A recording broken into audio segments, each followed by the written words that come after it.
श्री स्वामी समर्थ. सर्व भक्तांना श्री स्वामी समर्थ. आज तुम्हाला मी स्वामी समर्थ महाराजांनी लघुशंक केलेल्या कुशावर्त तीर्थ विहिरीबद्दल माहिती सांगणार आहे. माझं चॅनलला जर सबस्क्राईब लाईक केला नसला तर सबस्क्राईब आणि लाईक करा. चला आता पाहूया कुठे केले ते महाराजांनी लघुशंक.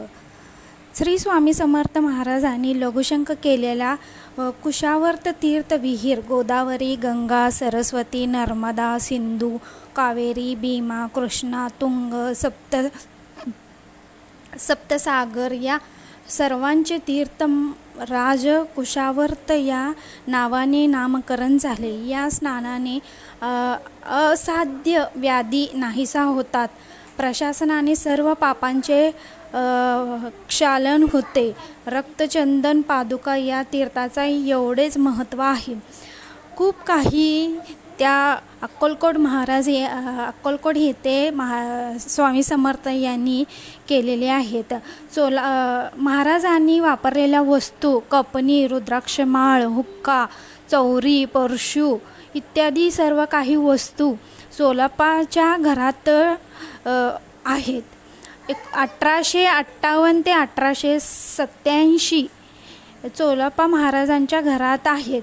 चोलाप्पाचे वंशज अनु महाराज 5वे वंशज आहे तिथे.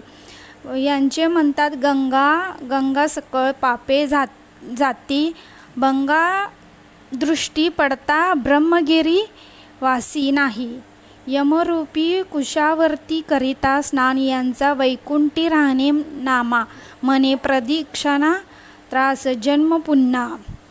या विहिरीमध्ये स्नान केलेल्यांचा सर्व काही त्यांचे रोगराही सगळं काही त्यात कमी येते. त्यात महाराजांनी लघुशंक करून त्या विहिरीचा पुनर्वसन केले.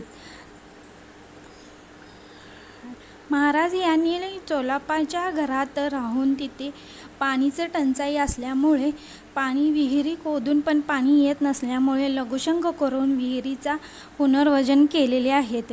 यात 9 गंगांचा निर्माण झालेले आहेत.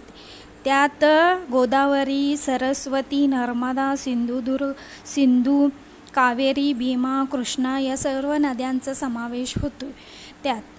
आणि एवढं त्यांचं प्रचलित ठिकाण आहे तिथं.